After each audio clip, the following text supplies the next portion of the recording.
आजादी के कुछ समय बाद ही पाकिस्तान कश्मीर पर हमला कर देता है।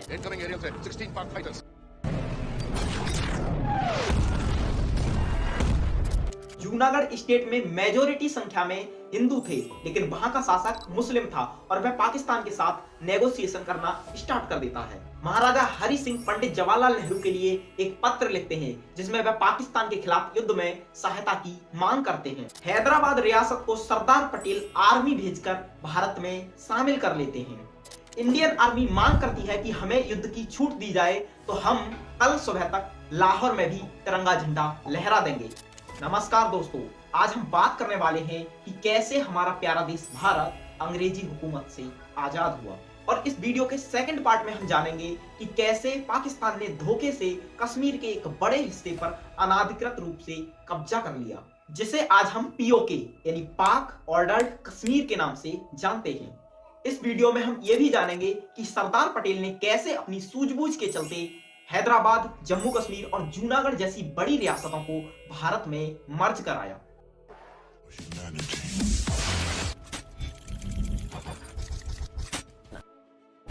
हम सभी जानते हैं कि 15 अगस्त 1947 को हमारा देश भारत ब्रिटिश क्राउन से आजाद हुआ।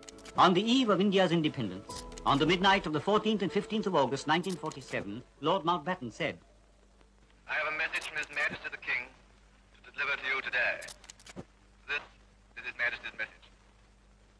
On this historic day, when India takes her place as a free and independent dominion in the British Commonwealth of Nations, I send you all my greetings and heartfelt wishes. Freedom-loving people everywhere will wish to share in your celebration. At this historic moment, let us not forget all that India owes to Mahatma Gandhi.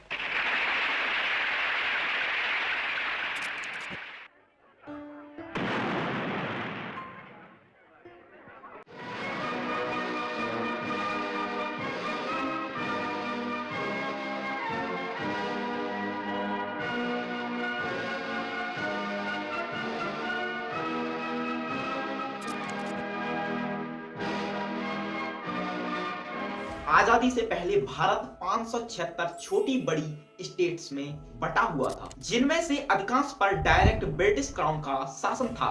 लेकिन कुछ ऐसी states भी थीं जिन पर direct British crown का शासन नहीं था, बल्कि उन्होंने इन स्टेट्स पर अपना ही एक पपेट राजा बैठाया हुआ था जो अंग्रेजों के अनुसार ही शासन किया करता था। इन स्टेट्स को प्रिंसली स्टेट्स कहा जाता था। इन प्रिंसली स्टेट्स में कई बड़ी रियासतें जैसे जम्मू कश्मीर, हैदराबाद, भावलपुर इत्यादि रियासतें शामिल थीं। सेकेंड वर्ल्ड वॉर में यूके को बहुत ही बड़ा इकोनॉमिक क्राइसिस झेलना पड़ा और इसी समय सुभाष चंद्र बोस ने आजाद हिंद फौज का गठन करके अंग्रेजों पर हमला किया। हालांकि इस युद्ध में अंग्रेजों की विजय हुई, लेकिन अब अंग्रेजों का भरोसा अपनी आर्मी में शामिल भारतीय सैनिकों पर से भी उठ चुका था। इसी बीच 26 जुलाई 1945 को क्लीमेंट एटली यूके के नए प्राइम मिनिस्टर बनते हैं और वे जल्द ही 15 मार्च 1946 को यह अनाउंस कर देते हैं कि हम जल्द ही इंडिया को इंडिपेंडेंट घोषित कर देंगे। लेकिन अब ब्रिटिशर्स के सामने समस्या यह थी कि आजादी के समय पावर शेयरिंग किस पार्टी के साथ की जाए, इंडियन नेशनल कांग्रेस या मुस्लिम लीग। इसके सॉल्यूशन के लिए क्लीमेंट एटली अगले साल यानी 1946 में इंडिया में इलेक्शन कंटेस्ट कराते हैं। इस चुनाव में मुस्लिम लीग इंडिया के सभी मुस्लिम्स का रिप्रेजेंटेटिव होने का दावा कर रही थी, जबकि इंडियन नेशनल कांग्रेस इंडिया के सभी धर्मों का रिप्रेजेंटेटिव होने का दावा कर रही थी। इस चुनाव में मुस्लिम लीग वोट मांग रही थी एक अलग देश पाकिस्तान बनाने के लिए, जबकि दूसरी तरफ कांग्रेस एक सेक्युलर यूनाइटेड इंडिया के लिए वोट मांग रही थी। जब इस इलेक्शन का रिजल्ट आता है तो कांग्रेस हिंदू मेजोरिटी एरिया में एक बड़ी जीत हासिल करती है। कांग्रेस को इस चुनाव में 1585 सीट में से 923 सीटें मिलती हैं, जबकि मुस्लिम रिजर्व एरिया में मुस्लिम लीग भी 485 सीट्स में से 425 सीट्स पर विजय हासिल करती है। इसके बाद 24 मार्च 1946 को यूके के 3 कैबिनेट मिनिस्टर इंडिया आते हैं, जिन्हें कैबिनेट मिशन कहा गया। यह कमीशन दोनों ही पार्टी के साथ मिलकर कई मीटिंग्स करता है, लेकिन कई मीटिंग्स के बाद भी इसका कोई सैटिस्फैक्टरी सॉल्यूशन नहीं निकलता है, जिसकी वजह से फ्रस्ट्रेट होकर कैबिनेट मिशन 16 मई 1946 को खुद से यह अनाउंस कर देता है कि इंडिया को कैसे आजादी देनी है, इसका प्लान हम खुद डिसाइड करेंगे। इसके कुछ समय बाद कैबिनेट मिशन अपना एक प्लान बनाकर इंडियन लीडर्स को सबमिट करता है, जिसमें उन्होंने कहा कि इंडिया का कोई सेपरेशन नहीं होगा। इन्होंने प्रोविंशियल स्टेट्स की ग्रुपिंग की, जिसके लिए इन्होंने 3 ग्रुप बनाए, group A, group B, group C. Group A में इन्होंने united provinces, Bombay, Madras, central provinces, Bihar और उड़ीसा को रखा। ग्रुप बी में इन्होंने Punjab, Sindh, north west frontier और बलोचिस्तान को रखा। ग्रुप सी में इन्होंने बंगाल, सिलेट और असम को रखा। इन सभी ग्रुप्स के लिए कुछ रूल्स बनाए गए। नंबर 1, इन सभी ग्रुप्स का अपना खुद का एक कॉन्स्टिट्यूशन होगा और बाद में ये तीनों ग्रुप्स मिलकर सेंट्रल गवर्नमेंट के लिए कॉन्स्टिट्यूशन तैयार करेंगे। नंबर 2, हर 5 साल बाद जो स्टेट्स चाहें वह अपनी मर्जी से अपना ग्रुप छोड़कर दूसरे ग्रुप में शामिल हो सकते हैं। ग्रुप की टोटल पॉपुलेशन में किसी रिलीजन की जितनी परसेंटेज होगी उसके अनुसार ही उस रिलीजन के रिप्रेजेंटेटिव असेंबली में शामिल हो सकेंगे। इस प्लान में सेंट्रल गवर्नमेंट को सिर्फ फाइनेंस और कम्युनिकेशंस की ही पावर दी गई थी। इसके अलावा बाकी सभी पावर्स स्टेट्स के पास होंगी। जिन्ना जो कि अब तक पाकिस्तान बनाने की जिद पर तुले हुए थे, इस प्लान के लिए राजी हो जाते हैं, क्योंकि इस प्लान की वजह से जिन्ना को आगे भविष्य में और भी बड़ा पाकिस्तान बनता दिखाई दे रहा था।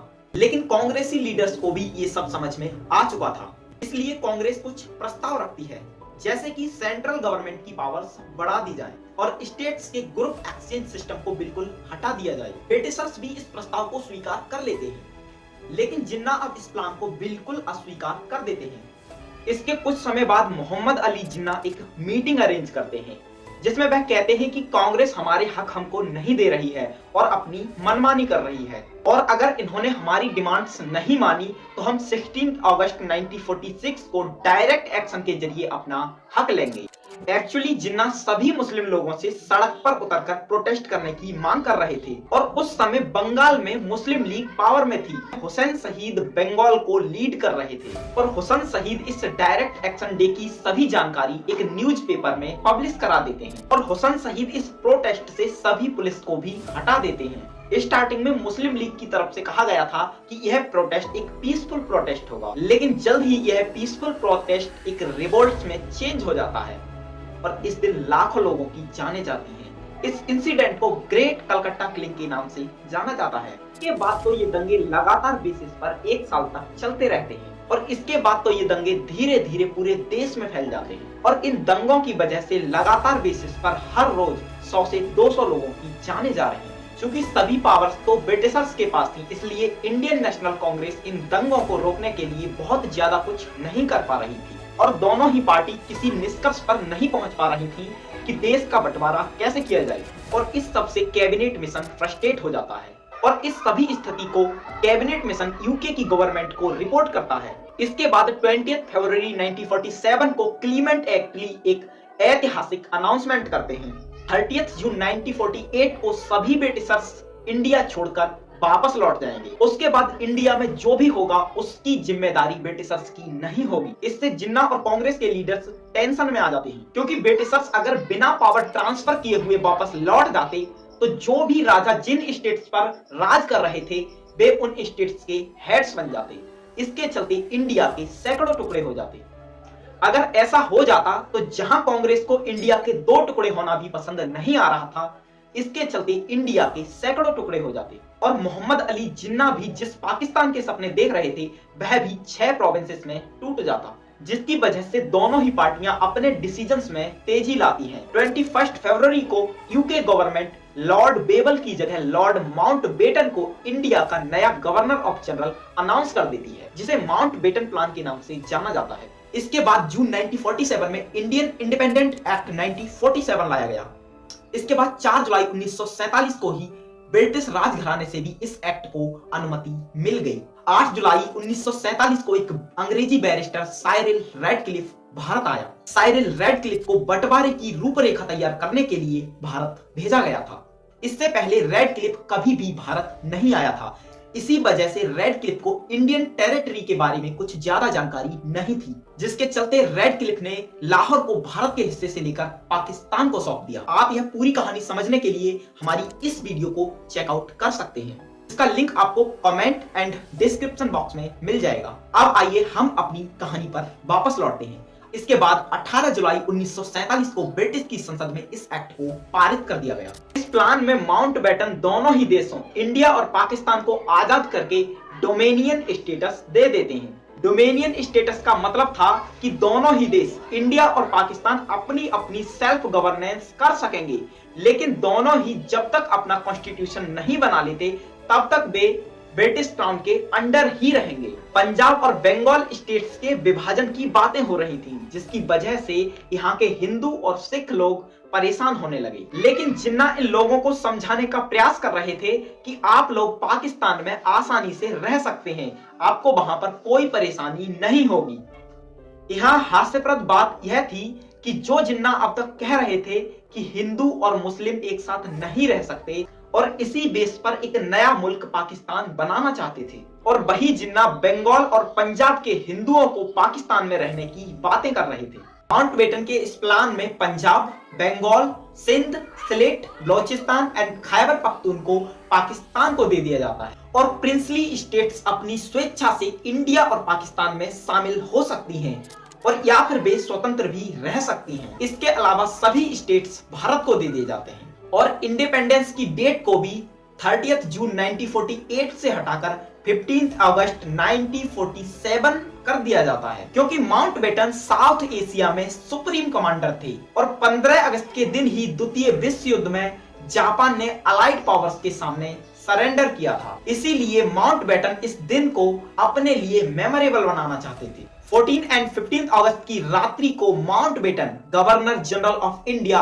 अनाउंस करते हैं कि आज से दोनों ही देशों इंडिया और पाकिस्तान पर ब्रिटिशर्स का कोई अधिकार नहीं होगा। पाकिस्तान अपना इंडिपेंडेंस डे इंडिया के साथ सेलिब्रेट नहीं करना चाहता था, इसी वजह से पाकिस्तान अपना इंडिपेंडेंस डे 14 अगस्त को सेलिब्रेट करता है, जबकि इंडिया 15 अगस्त को अपना इंडिपेंडेंस डे सेलिब्रेट करता है। माउंटबेटन को ही इंडिपेंडेंट इंडिया का नया गवर्नर ऑफ जनरल अनाउंस किया जाता है, जबकि पाकिस्तान की तरफ से मोहम्मद अली जिन्ना खुद को ही इंडिपेंडेंट पाकिस्तान का नया गवर्नर ऑफ जनरल अनाउंस करते हैं। के बाद साइरिल रेडक्लिफ द्वारा निर्मित कमेटी इंडिया और पाकिस्तान का बॉर्डर अनाउंस कर देती है। अब इंडिया के मुस्लिम पाकिस्तान में माइग्रेट करने लग जाते हैं, जबकि पाकिस्तान के हिंदू हमारे इंडिया में माइग्रेट करने लग जाते हैं। August 15, 1947 found the partitioning going into effect. Almost 2 million people had to be evacuated from one state to the other, as the partitioning line found Muslims living in the Hindu state and Hindus residing in the new Muslim state. Hungry and homeless refugees set up housekeeping in the streets of the major cities. Bewildered, they waited helplessly for someone to take care of them. जिसकी वजह से कई बड़े दंगे होते हैं, जिसमें लाखों लोगों की जानें जाती हैं। 26 जनवरी 1950 को इंडिया का कॉन्स्टिट्यूशन लागू कर दिया जाता है और इसी के साथ इंडिया का डोमेनियन स्टेटस हट जाता है और आगे चलकर 23 मार्च 1956 को पाकिस्तान भी अपना कॉन्स्टिट्यूशन तैयार कर लेता है और इसी के साथ पाकिस्तान का भी डोमेनियन स्टेटस हट जाता है और इस प्रकार इंडिया और पाकिस्तान दोनों को ही पूर्ण आजादी मिल जाती है। अगर आपको वीडियो अच्छी लगी हो तो प्लीज वीडियो को लाइक करें, हमारे चैनल को सब्सक्राइब करें और वीडियो को अपने दोस्तों के साथ शेयर करना ना भूलें। जय हिंद, जय भारत।